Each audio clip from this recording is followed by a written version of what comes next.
And welcome into MIZ Central on the Loot Information Station. I'm Grant Salzman, joined by Vic Faust, as I am every Monday, and Brendan Schaefer as well. And we have a lot to talk about over the weekend. We're turning into a little bit of SLU basketball as well.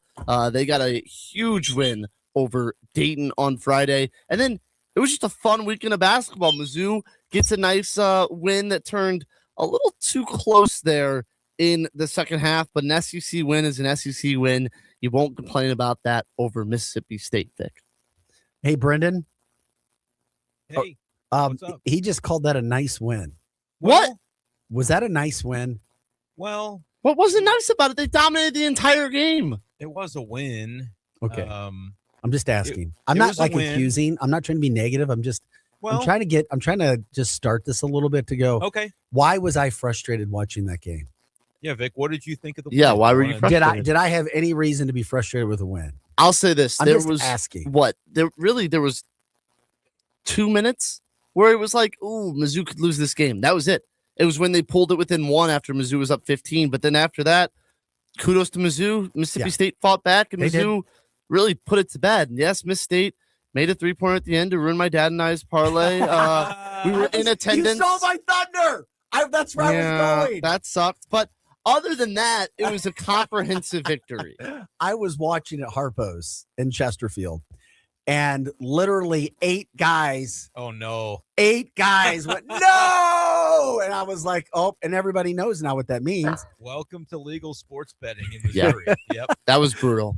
He traveled. And the refs had a T.O. Barrett was trying to dribble out the clock, and the refs called a foul. I would have taken that bet too, buddy. I I had the literally- over though, so that wasn't. was trying to take that bet. No, I was kidding, guy. I mean, I was just bringing in. Yeah, I'm glad that No, they I won. mean, It just, Are you frustrated? Tell us if you are. here's what. There's 2 things that are going on. One, I thought they should have looked more convincing. At the end, it got a little too tight. And for Yeah. me, It was a 1-point game from where it was. I do Yes. think that's noteworthy. I wanted to see him Something to pull bring up. away. That was my Yeah. problem. Then I started looking at the schedule because last week you got me looking at the schedule. You and I went down the games, and I'm We did. going, uh-oh. And then now we got 2 road games coming up, which we'll talk about. And then I think here's the other thing that got me a little frustrated, I think. It's because I'm looking at the team that's in St. Louis. Even though they're not playing SEC teams, I watched their whole game on Friday night, and I'm like, I know the competition's not the same, but I'm like, damn, they look like they knew exactly what they were going to do on offense. And I'm like, SLU would be beating the hell out of this Mississippi State team. That was my humble opinion. Yeah, I mean, SLU's really good. I don't Yeah. I don't want to do the pitting against SLU and Mizzou because I love them both. But that's why my But SLU's mindset awesome. was we where don't it need was. to. We don't need to do it because we do know the answer. SLU would Yes, a better team roundhouse than kick Mizzou. Mizzou to the head this year. Yeah. Robbie Avila That's would what it is. Robbie Avila would look like MJ against Sean Phillips. He'd be doing the hee. He'd be throwing passes behind the back, through the legs. Like now, the one caveat to the talk about the Miss State comeback, and I don't know if this is the case, but Mizzou is dominating. Honor Boateng, serious injury. Yeah. I know if you're a Mizzou fan, it's like, well, Boateng, he's not that important to the team. He barely plays. He's friends with all the guys. Like he's their teammate. Like He's on the team. Yeah. when they came out of that, it looked like a team that had just seen their friend teammate blow out his knee and was out for the season. Like they were flat. It took the wind out of their sails after Boateng really fired up the arena with that putback dunk. He was about to maybe let the roof come off of it, and then after that, I think Miss State outscored Mizzou by like 15 points They did. for the period You're out right. of there. So like, I'm not trying to give an excuse for Mizzou, but I think that definitely had a reasoning for them then looking a little flat. Maybe your mind's thinking, God, I hope Boateng's okay. You know, like it definitely has an impact. They're human, you know, they're not just robots. Like I think they that do. for Brendan, sure you had weren't an there, impact. were you? I was not there, but I agree with everything you guys are saying about that. It sucked too because Boateng makes probably his most notable moment as a Tiger with the slam, and then tried to do it again, and it just gave out on him.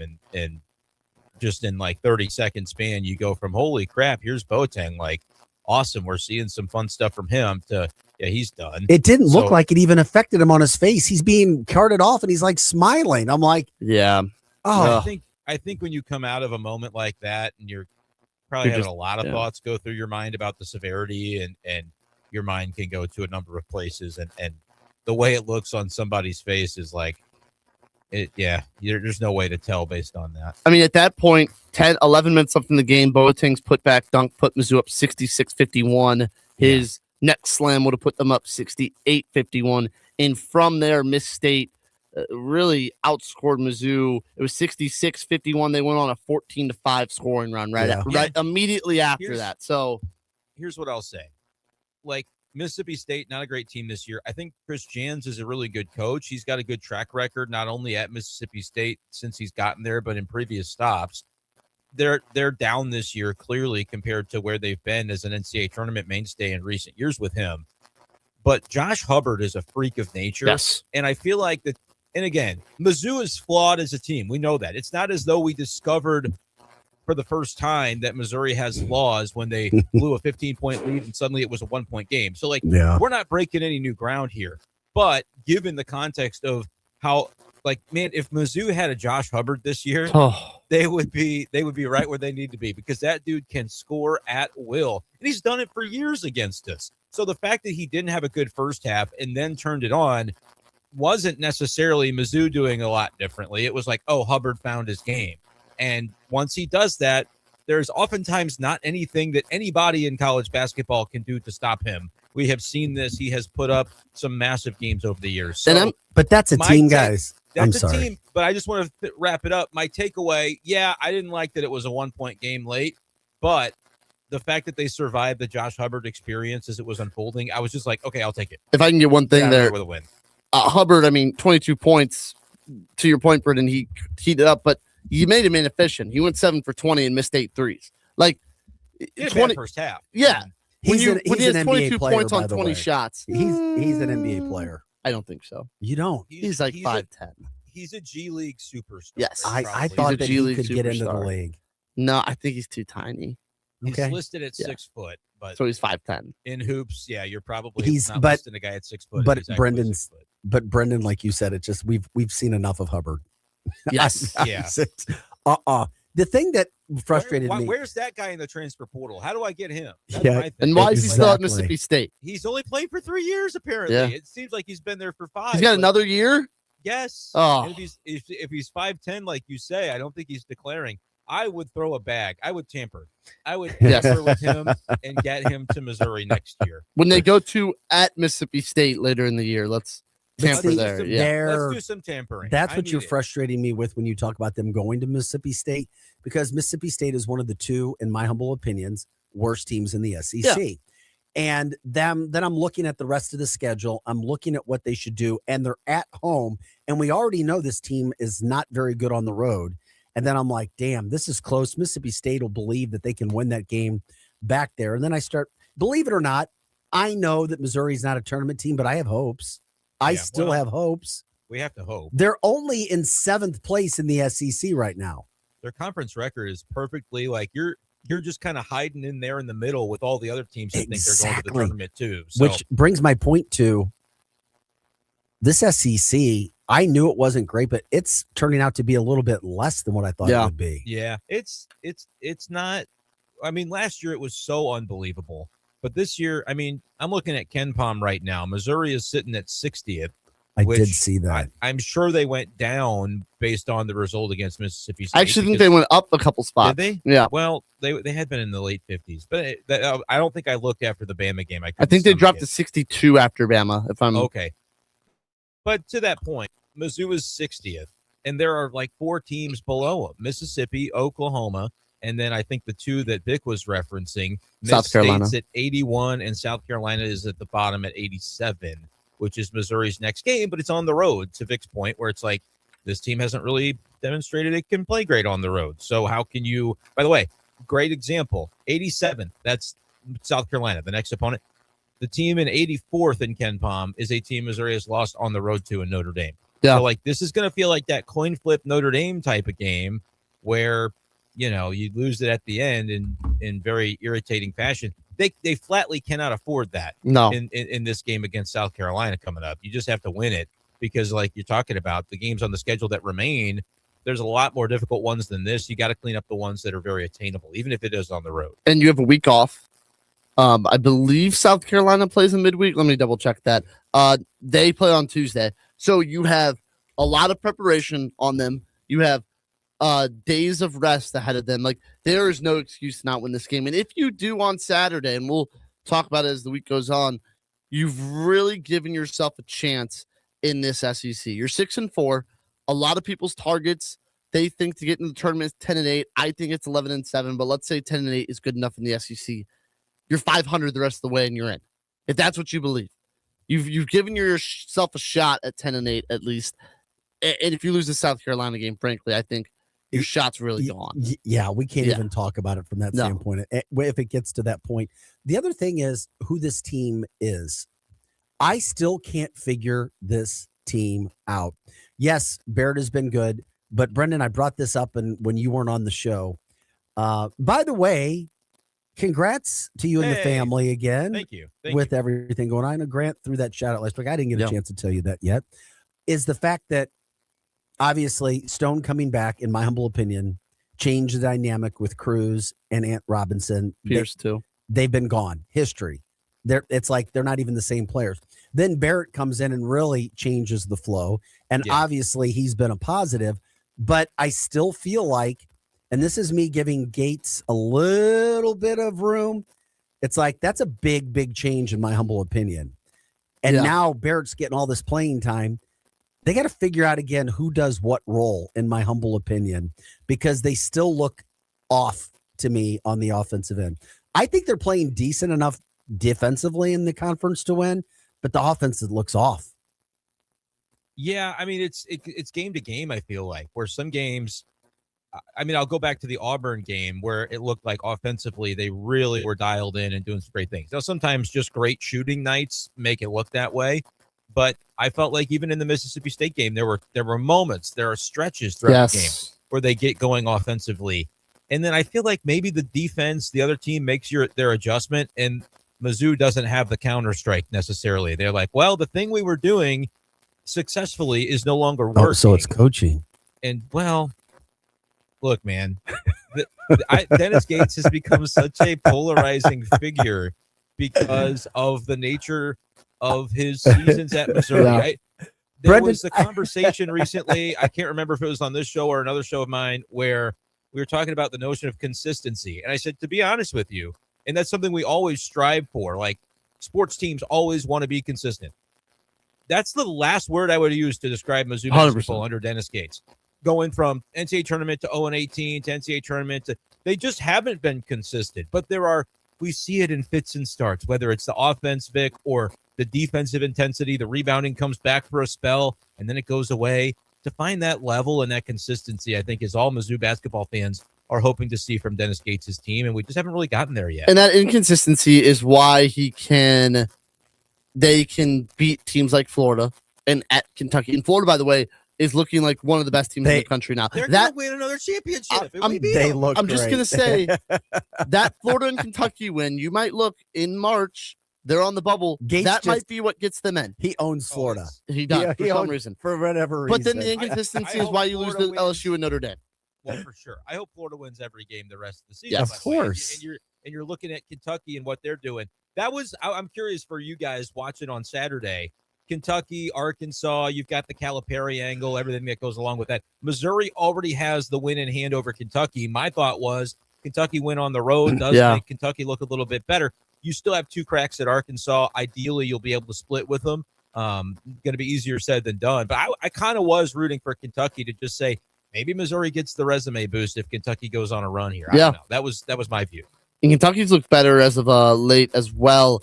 I do not like Missouri's matchup with Arkansas. No, it's going to be a nightmare. Yeah, I know we get them at home one game, but I don't think they match up well with that team at all. No. I will probably have to play Arkansas spread in the game in Fayetteville. I don't know what the number will be, but that one feels like kind of like ugly. The Alabama game. Yeah, I think that's 90-76 like we saw against the Crimson Tide. I worry about that one. But I did meet somebody on Saturday who has as much love, if not more love, for Dennis Gates than my friend Grant over here, and I didn't think that was possible. I think I'm going to. I critique Dennis Gates. I think you two should love hook Dennis up. Gates, Grant? I think Vic's putting words in my mouth. Well, let us put your own words. Yeah, Vic I love give you Dennis the floor here. Gates outside of the 40 minutes on Saturday or Tuesday when they play or the basketball game. Yes. I think he's a great recruiter. I think the job he does with the young men is incredible. I think the team that he built is awesome. He's a leader of men. He is. If you look up leader of men, he is one of the best. God. The problem is, I think I actually also think he's a good pre-game game planner. Like he comes out with the plan and it actually works for the opening 10 minutes of the game. Look at the Kansas game. Look at the Illinois game. They were undermanned, and for the opening 10 minutes of games, he had his team in the game. Good defensive mindset. The offense was efficient. And then the other coach at the under 8 adjustment punched back. And I think Dennis Gates has not found a way to be great at punching back if the original game plan doesn't work. That's my critique. Counter. I think that's fair. Is that notion of the counter, right? The mid-game adjustment. We see at times Missouri can kind of find their footing later in a game, but more often it feels like we're waiting for the other shoe to drop on a lead that you have to go away, because as the game develops, you're starting to worry about being able to maintain. And Missouri's not going to win both these next 2 road games. They're going to lose one of them. Okay, hold on now. Let's pull up the schedule. So if they lose at A&M, that's fine. Yeah. But I'm looking at the rest of the schedule, though.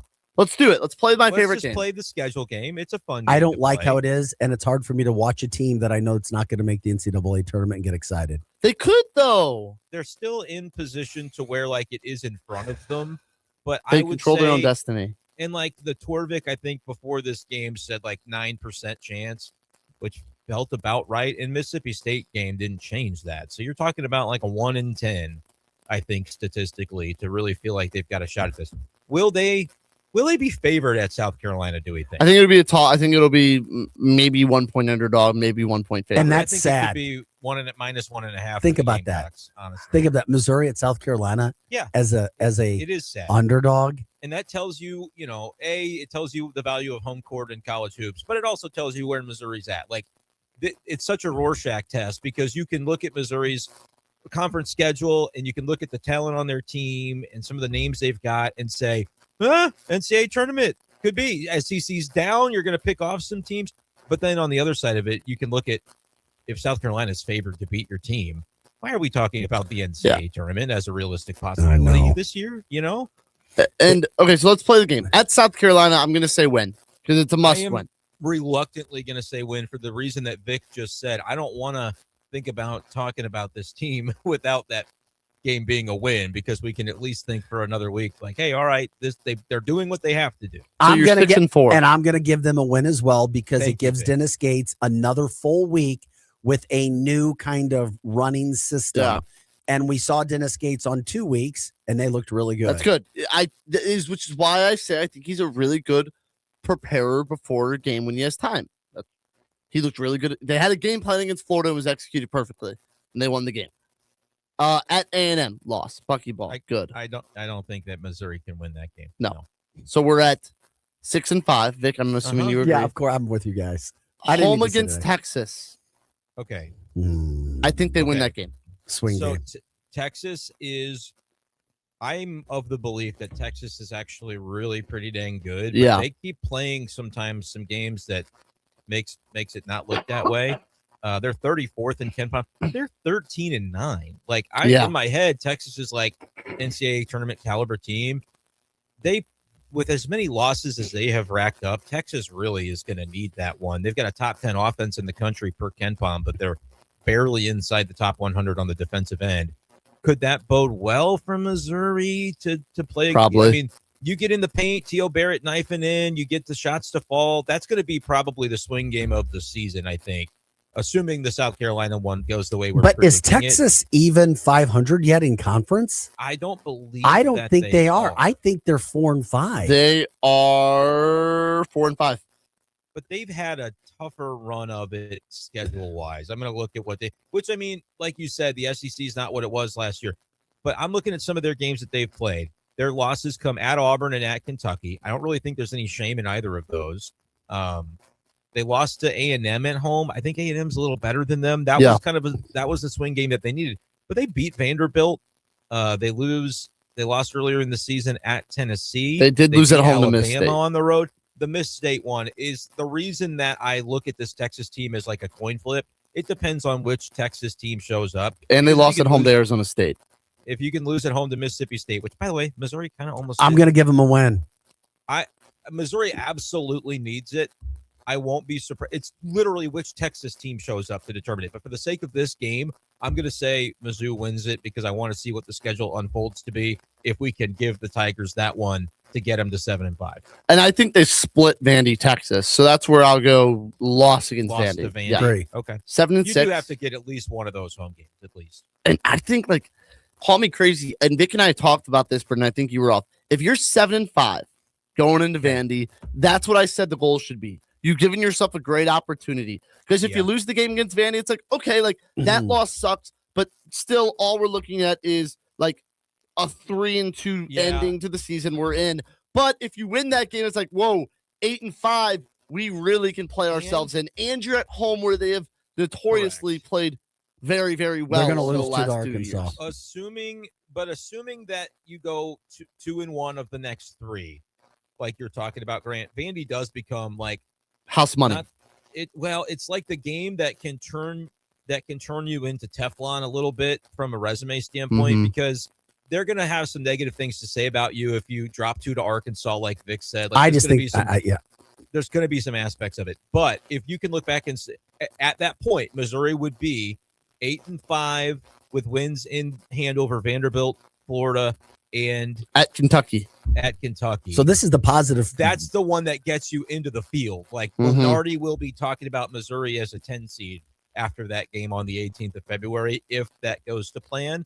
And sometimes it's easier to hold on to that late in the season than it is to like knife your way in when nobody's talking about it. How about this, guys? How about a St. Louis region of Mizzou, Illinois, and St. Louis? No. 5-12 pairing, SLU and Mizzou. Well, Mizzou won't get in as a 12. You need 6-11. Yeah, I think that Mizzou. The 12 is usually more going to be reserved for those smaller conference champions. And if Mizzou's 6 and 11, SLU should play its way out of 6. Wouldn't that? I agree. I think they're going to be higher than that, especially. I don't want that matchup. I would love to see it. Could you imagine St. Louis? Who cares if we lose? I love both teams. I want them both to win. A second round matchup. I want to see SLU. But wouldn't that be great? SLU, I don't think it could happen that SLU would run the table to get to a 3, but you never know. SLU a 5. Yeah, that's the only way out. Exactly. Yeah. I had a way last week that I constructed, but I think it would require SLU being as high as a 3 seed, and I don't think. Or the other way, SLU needs to lose one more game and gets a 6 seed. And Mizzou's the 11. But then Mizzou would be, and it would be a first game though. Who cares? Could you imagine SLU, Mizzou, St. Louis? I know. I would want to get both teams a chance that I could root for both of them before I have to choose. Okay. Yeah. Which I know how I would choose. I would just be happy to see Mizzou. I'm just saying. I did attend the school, so I mean, I would be Team Mizzou on that one. So would I. I would root for whoever won it in the next round. I just would rather get to root for both teams once. But you're right about that St. Louis region. What you could have is Illinois and SLU. Maybe not matching up in Mizzou and SLU, but you could have the pods be such that Missouri would play somebody and then SLU would play somebody in St. Louis. Could you imagine the ticket sales that would be? That would be so smart if they did that. The NCAA would have to do us a solid and just, if it's even remotely plausible, please set it up. But you know what? Mizzou's got a lot of work to do before they get to the issue is that as well. Illinois will for sure be playing there, and the NCAA tries to avoid second-round matchups as repeat matchups. So either SLU would be in Illinois' pod, or Mizzou would be in Illinois, Mizzou would be in St. Louis's pod, which you wouldn't really want. It would be easy because, again, I think there would be 4 total games, 2 pods, right? At least 2 pods. 2 pods. Because they play 4 games in one day. Isn't that how they do it? At a night? So let's say 8, 12, 4, Illinois could be a 1 seed, you know? Yeah. But so it could be possible that Illinois, or what happens if Illinois stumbles a little bit and they're a 3 seed? and SLU is a 6. I don't want And that, that's I'm saying. And I don't want it. I don't want Let's SLU or Mizzou to be in Illinois' pod. Let's just say, for Yeah. the sake of argument, Illinois stumbles in the Big Ten tournament, whatever. They're the top 3 seed, so they get to choose their destiny. SLU's a 6. That would be a second-round matchup. Mizzou is an 9 seed. They play their way into a 9 or a 10. And like completely different pod that would be, played in St. Louis as well, but it's on the other side of the bracket, something like that. Okay. So we have them at 7-6. We're going to say they lose to Vandy, yeah, that's right? the problem. They lose to Vandy. All this is kind of like, all right, now And what have you done for yourself? Then you probably lose at Arkansas, and you're 7-7, and it's looking bad. So then you have home against Tennessee, at Miss State, at Oklahoma, home against Arkansas. Those first three are all of those are very winnable games. I will say, like, Tennessee is a little down. I think they're worse than people thought. Gillespie is unbelievable, but you're at home. I think they beat Tennessee at home. Dennis Gates has played very well against Rick Barnes. Can I tell you my concern with this game? What's if you that? already put us at 7-7, yeah, I think it's harder at 10-8 to climb out of that and get attention. Yeah, because half your games are Mississippi State and Oklahoma, the Final Four. Like, it almost feels like getting to 8-4 against Vanderbilt is where 8-5 got some people at 8-5. Excuse me, is where you've got some attention there to be able to. Like, the 10-8 is going to feel stronger. But isn't it amazing that this team, where they are, they don't shoot the 3 well and they don't defend it, yet they're still kind of on the cusp of being right there in the conference. Which is why I think it's been a good coaching job by Dennis Gates in the conference season. Why is that again? Explain that to me. I don't know if this team is super talented. And part of that is, they have talent. I don't think they have enough scorers, though. Yes, and part of that is Dennis Gates' fault because he constructed the lineup. But also, maybe he wasn't able to get all the guys he wanted, didn't have enough money, whatever. I think that this team is not as talented, at least offensively, as we thought. And I think he's done a good job to have it at 8-4. If he goes 10-8, tournament or not, it's about what we expected coming into the season. I thought this would be a bubble team. And if they're on the wrong side of the bubble, if they're in that next 4-out category after going 10-8 in the SEC play, you can't really be that mad. All we want at Mizzou is to contend. 4 years, 1 tournament win. Which is not, Vic, that's not like unreasonable. To me, it is. At Mizzou, there's 2 sides to this. It's, if you do the big picture, it's disappointing. And we wouldn't use the word consistent. That we want to strive for consistency. We're not there, especially because you're ping-ponging between tournament and stinking. 10-8 from where we were at the beginning of the season, I would say is actually pretty much on target. Like they set the bar so low because they were so bad that now we have different expectations. Yeah, I think so, because I was a little bit disappointed in like the transfer portal class. I thought they might get something with a little more sizzle, like Sebastian Mack. We were trying to talk him up, and he's a non-factor. Yeah. Javon Porter's hurt, but he was not a factor, and we didn't think he would be. Like Luke Northwetter got minutes for a while. Like, they just didn't really hit on the portal the way they needed to supplement what you had in Ant Robinson, Mark Mitchell, hopefully an emerging T.O. Barrett. I hate to say it, but was Sean Phillips like the most? I mean, Stone was the most impactful guy that they brought in, and he's the only one that's really been a hit of the transfer. I mean, let's just say, I know you're disappointed with it, but let's look at Mizzou history. Conzo Martin in 5 seasons. Let's just go through. I just want to go through. Just hear me out. I'll shut up. Conzo Martin in 5 years. He made 2 NCAA tournaments. He didn't win 1 game. And you're like, meh. Yeah, okay. 2. Kim Anderson in 3 years did not make 1 NCAA tournament. Frank Haith in 3 years made 2 NCAA tournaments, did not win a game.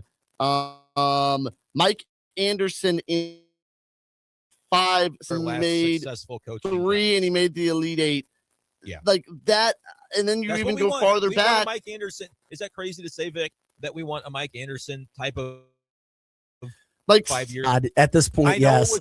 I know what you're thinking, because that sounds like, oh, really? But that, like, Grant spelled it out relative to where we've been in more recent years. What Grant is saying is, fans, I'm sorry, Mizzou's not even close to being a good basketball school. That's 20 years of basketball. Yeah, exactly. Our expectations should not be high at Mizzou for basketball.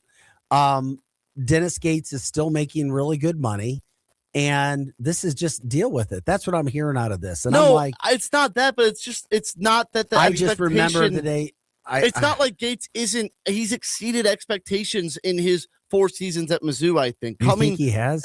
I know you have the 0-18, but coming out of, I don't think he would tell you that he's years, exceeded expectations. I think with Konzo, the worst years you've had this in the last century at Mizzou with Konzo Martin, the end of the Konzo years, he has made Mizzou relevant. Hold on. The Kim Anderson years were the worst. I should say the whole stretch. I know you had a good year under Konzo, which you lost Oklahoma.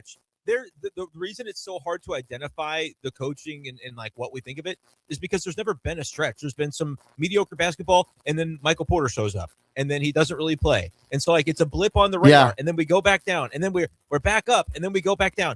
There hasn't ever been consistency in 20 years since Norm Stewart. That's the last. And where does consistency start? It starts with a head coach. Yeah, Missouri has not been able to get a head coach.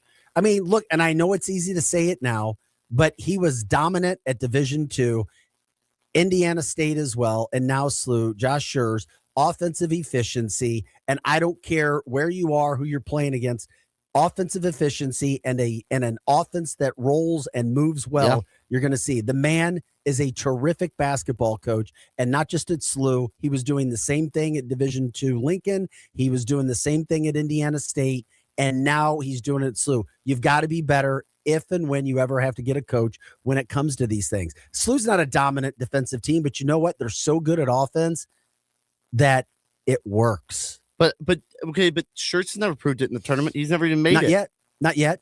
And Gates made it quicker and won games quicker than Schertz. I'm not saying that he's not a better coach. I'm just saying. Let's argue it after the break because I know we probably do need to go to break. When we come back, I want to continue this conversation about Gates. I think we should. Because I haven't weighed in on the Schertz Gates stuff either. I think it's a very good conversation. This is MIZ Central on the Lou Information Station. We will be right back. This hour of content on the Lou Information Station is brought to you by Grandpa Pigeons, Johnny Mac's Sporting Goods, and Becky's Carpet and Tile Superstore. Hey, see that, kids? That's the St. Louis Arch, the gateway to the west. The Lou Information Station, where we'll always call it Highway 40 or Highway 40 if you're a boomer. The St. Louis expression. Stream our content 24/7 at louinfo.com. The Lou Information Station. When it's time to bring the energy, don't fake it, fuel it. Drink Thunder is the all-natural, plant-based, fruit-based pre-workout drink that gives you real results without the junk. No sugar, no crash, just clean energy, powered by nature, and loaded with vitamins, minerals, and antioxidants to help you perform at your best. Go to drinkthunder.com and grab your favorite flavor, orange, mango, blackberry, lemonade, or strawberry cream. Drink Thunder, the clean way to power your workout. drinkthunder.com. St. Louis sports fans, now you can go deeper with STL Sports Central Insiders. Get exclusive access to Bernie Miklasz, Randy Carricker, Mike Claiborne, Jamal Mayers, and more. Plus, your chance to watch a Blues game in the alumni box with Jamal himself. Also, monthly giveaways, Bernie's columns all week, and you'll be supporting local sports media. Join now at stlsportscentral.com. LouInfo.com news headlines brought to you by Brown and Crouppen. GetBC.com. With your LouInfo.com news, I'm Jared Sorello. Family members are demanding answers after the death of a woman at the St. Louis City Justice Center over the weekend. Relatives say Demetria McDial had complained of chest pains during phone calls in the days before she was found unresponsive in her cell Saturday night. McDial reportedly told the jail staff that they weren't helping her. The investigation into her death is ongoing. 3 people wanted after a Warrenton police officer was struck by a vehicle. Authorities said the vehicle reversed and struck the officer while trying to flee a traffic stop on Bryden Court early Sunday morning. Police say 2 men and a woman later abandoned the vehicle near Timber Drive and ran into a wooded area. The officer was not seriously injured. A teenager in custody in connection to a deadly shooting in St. Louis late last year. Metro police say 19-year-old Marquise Porter was recently arrested for the death of 46-year-old Damian Webb, November 25th. We're streaming 24/7 at louinfo.com. I'm Jared Sorello. Now, louinfo.com weather. Presented by Home Bank. Member FDIC. Secure your financial future by opening a high-yield checking account today. Go to myhomebank.bank to get started. Here's your LouInfo.com weather update. Upper 30s for the afternoon high today with some clouds. A cold front is dropping in from the northern plains. We'll be in the upper 20s and cloudy for the overnight hours. Cool on Tuesday. We're staying in the low 30s with clouds and maybe a snow shower. Back to sunshine Wednesday, and our high should be right around 30. I'm meteorologist Steve Hamilton for the Lou Information Station, streaming 24/7 at LouInfo.com and the free Lou Info app. After a long day, nothing beats kicking back in a brand new hot tub from St. Louis Hot Tub Warehouse. These guys are the real deal. They've been around for over 38 years and got more than 400 five-star reviews, and they've earned every single one of them. They sell premium, American-made hot tubs. USA, baby. And because they keep their overhead low, they pass the savings right on to you. You're getting better quality at a better price. And here's the best part. No hidden fees, no surprises, no, oh, by the way, charges. And if you find a comparable hot tub cheaper at a local dealer, they'll beat that price. Guaranteed. That's right. Best price guarantee. No one's beating them. Plus, when you buy from St. Louis Hot Tub Warehouse, you're buying from a company that's been here for decades. And they'll be here to service your tub for as long as you own it. Check them out at besthotTubPrices.com. That's besthotTubPrices.com. St. Louis Hot Tub Warehouse, highest quality, best price.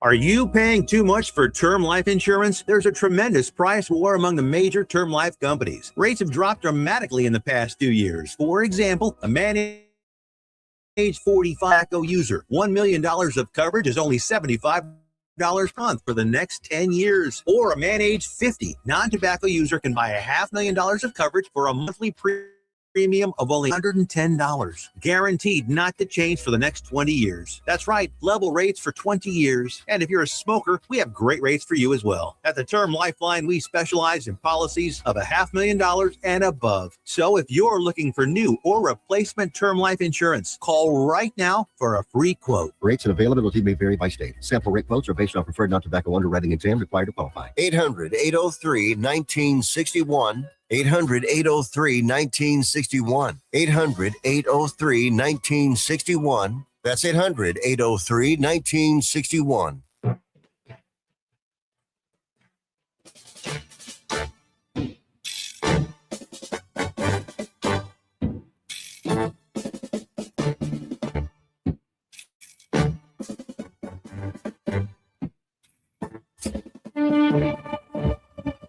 And welcome back to MIZ Central on the Lou Information Station. I'm Grant Salzman. He's Vic Faust, and we have Brendan Schaefer joining us as well. We are on the topic of Dennis Gates. There's been Dennis Gates for shirts debate. There's been a Dennis Gates debate in general. And something that right before that I thought interesting, I know, Brendan, you want to get your opinion on shirts and Gates in general, was to talk about consistency, how Missouri's looking for consistency, and under Gates, they haven't really had it yet. Their first year, they make the NCAA tournament. They win a game. The next year, they go 0-18 in SEC play. Last year, they're back in the tournament.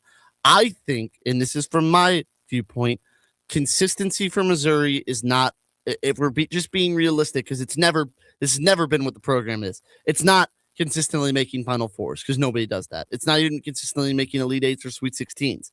It's consistently being in the conversation in making the NCAA tournament. If he somehow gets in this year, if Mizzou gets in a 75% clip of making the NCAA tournament, you make 3 every 4 years, I'm fine with that. But even, I don't think it's the worst thing. If your 0-18 season was just a little bit better, I don't think it's the worst thing, 2 tournaments and being left out on the bubble for a 4-year span. Like, I would not hate that. And then hopefully you can put together your 3-4 year runs where you're really, really good. I think that if Gates does that, that's what Mizzou should be. Brendan? Yeah, it's hard because we don't have a lot of data points at this. I know you would say, well, we got, 4 years. Which is not a ton. No. It's not a ton, especially when, like, you can carve it out and say year 1 was makeshift roster full of some holdovers and the guys he brought from the Horizon League. And, like, he did a great coaching job. He also had the personnel that he knew was experienced and he could win with. And they did, and it was very impressive. Year 2, we haven't seen him nail the transfer portal, really. You could come up with a few examples where like Mark Mitchell, great get. Yeah. But year 2 was, they came up with a couple of guys that ultimately, Tanjit being a really good, identify the talent. That but he was doesn't unlucky. Contribute for Mizzou, right? Unlucky. So they go 0-18, where it's like you can identify. And Grill got hurt, by the way. Grill, with Tanjit and Grill, are they a much better team? Probably. But then you go to the next year and it's like, hey, that was a good year. We really enjoyed what we saw. We saw the flaws that are going to let you flame out to a bunch of 5'11" white guys every year. Like that's a thing. I still worry about hitting that wall when you face a team like Drake if you can't adapt. And then we're in another year where it's like, ooh, the portal was a little bit underwhelming. So it's like, is the floor a lot more stable now? I think yes, despite the 0-18. Like I don't think that's coming again under Gates. I think he's got the program to a place where like the floor is pretty steady. We see a big recruiting win in Jason Crow, Tony Bryant, Aiden Chronister coming in. They've got a top 5 class. Like I think the talent is starting to come in.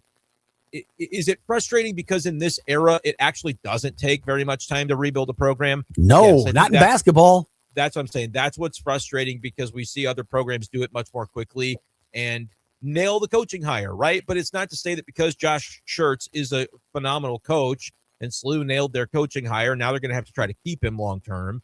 It doesn't mean that Gates wasn't a good hire.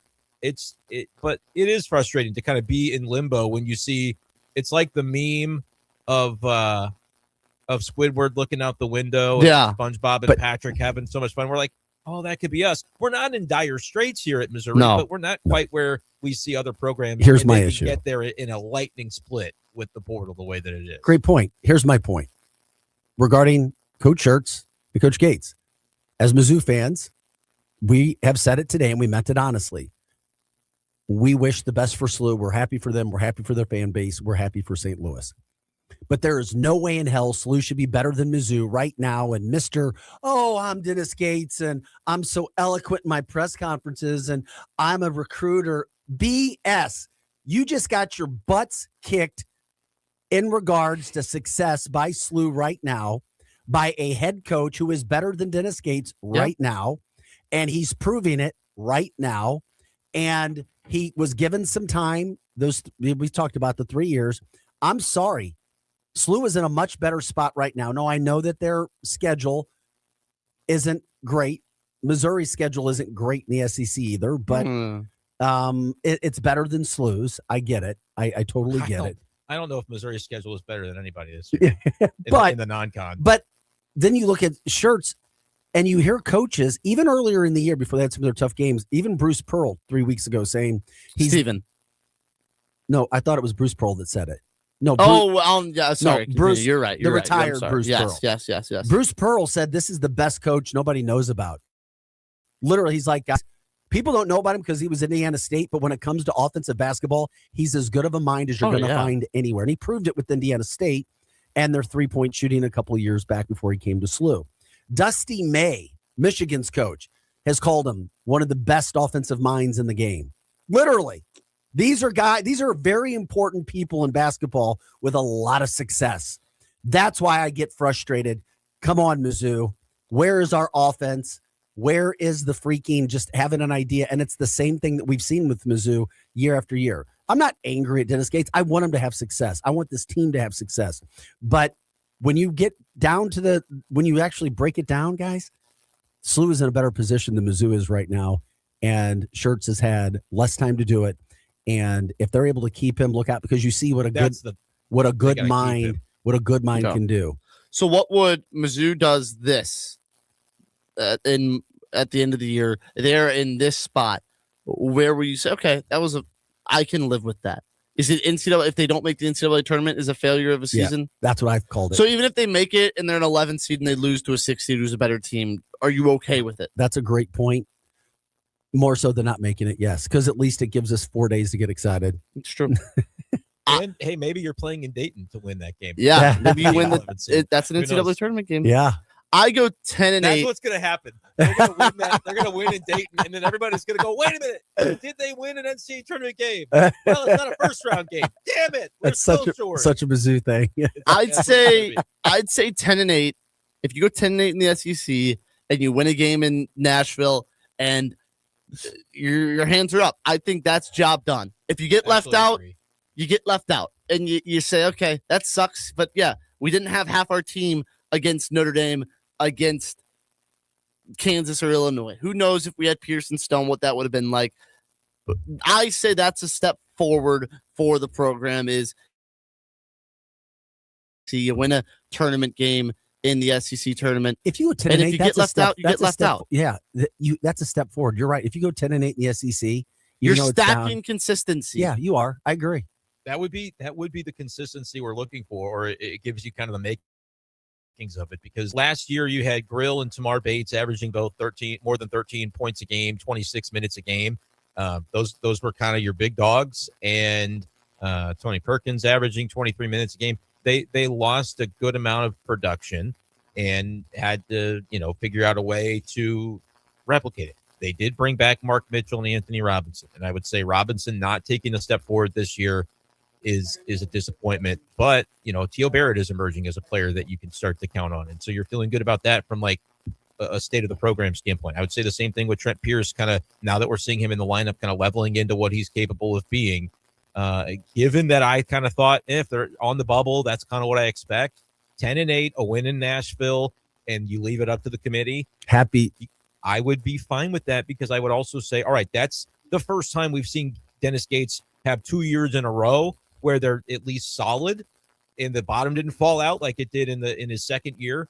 And then the second year would really be the only dark mark on his tenure.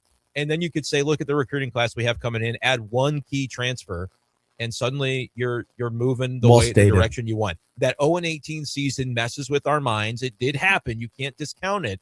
But to be able to find enough data points to have that only be like, oh, that's the outlier, I think that's what we're looking for. What's also weird about that in a way that allows for that. That 0-18 season, I believe you beat a Pitt team that made the NCAA tournament on the road, and you beat, and actually for Minnesota standards, a decent Minnesota team on the road as well. And I think you played Illinois close that year. I don't quite remember. I get my years mixed up. But like when you had your team, you were decent. And then, as Brendan said, the bottom fell out and everyone got hurt. Like, it's what happens sometimes in basketball. You state that very well, Brendan.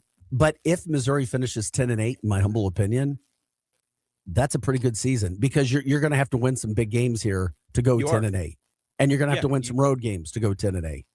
Like, I would find you a 10 and 8, almost play the game of the least impressive 10 and 8 they could do. What's their record currently?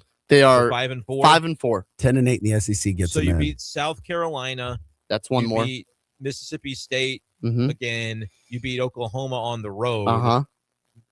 There's still going to be a game that you look up and go, wow, that's pretty good. You're either going to beat Vandy or Texas. Probably Texas at home would be another not that impressive win.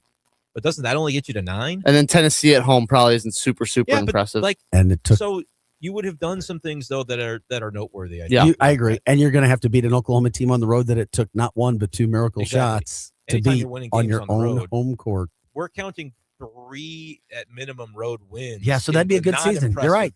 If they could get to that. Take it. And wins over Kentucky and Florida are pretty good too. And frankly, it would get them in the tournament, in my opinion, as long as they don't lay an egg in Nashville. I do believe that would be enough. Talking about this, though, just makes those LSU and Ole Miss games hurt so much more, especially that Ole Miss game, because you had a stranglehold on that game.